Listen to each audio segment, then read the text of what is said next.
Coding cough syrup मामले में मुख्यमंत्री योगी आदित्यनाथ ने विधानसभा में सरकार का पक्ष रखा। उन्होंने कहा कि यूपी में कोडिंग कफ सिरप से एक भी मौत नहीं हुई और मामले में कोई अपराधी बच नहीं पाएगा। मुख्यमंत्री ने समाजवादी पार्टी पर निशाना साधते हुए कहा कि 2016 में उन्होंने ही यूपी के सबसे बड़े होलसेलर को लाइसेंस जारी किया था। सौर्या न्यूज के लिए जगदीश शुक्ला की रिपोर्ट। अध्यक्ष जी,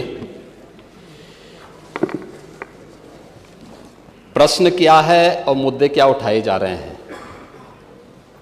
मुझे लगता है कि माननीय सदस्य को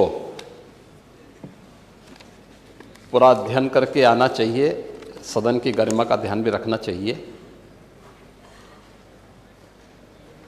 लेकिन मुझे इसलिए भी खड़ा होना पड़ा है क्योंकि नेता विरोधी पक्ष ने सदन की कार्रवाई प्रारंभ होते ही इस मुद्दे को उठाया और आपने भी उसको छेड़ा है। लेकिन मैं आपके छेड़ने की स्थिति को अवश्य आपकी इस मजबूरी को जान सकता हूं, जिसके बारे में एक छोटी सी कहावत है कि चोर की दाढ़ी में तिनका।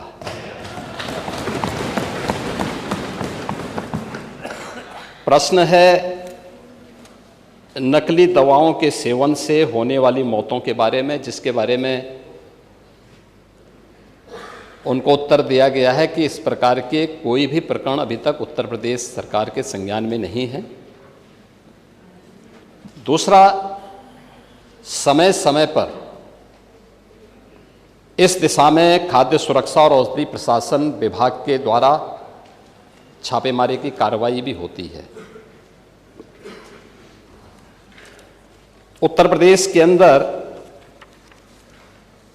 कोडिन कफ सिरप के मामले में जिसको नेता विरोधी दल, मैं तो ये मानता था कि उम्र के चौथे पड़ाव पर व्यक्ति सच बोलने का आदि कम से कम इस उम्र में तो होगा ही, लेकिन इस उम्र में भी इस समाजवादी उनको झूठा बुलवा देते हैं। इस उम्र में तो कम से कम उसे झूठ मत बुलवाओ भाई,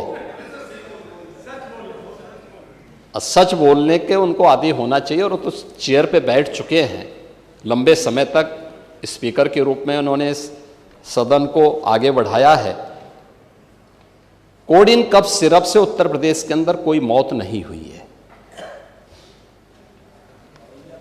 एक।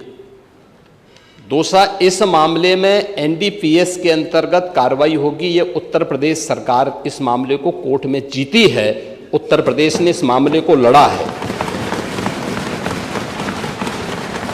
तीसरा, उत्तर प्रदेश में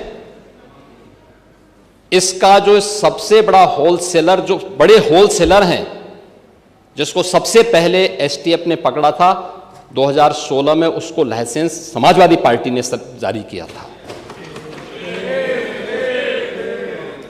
जो फोटो रिलीज हो रही हैं, देश के अंदर दो नमूने हैं, एक दिल्ली में और एक लखनऊ में बैठते हैं। जब देश में कोई चर्चा होती है तो तुरंत वह देश छोड़ करके भाग जाते हैं। और मुझे लगता है कि यही आपके बबुआ के साथ भी हो रहा होगा। वह भी देश से फिर जाएंगे इंग्लैंड की सैर सपाटे में और आप लोग यहां चिल्लाते रहेंगे।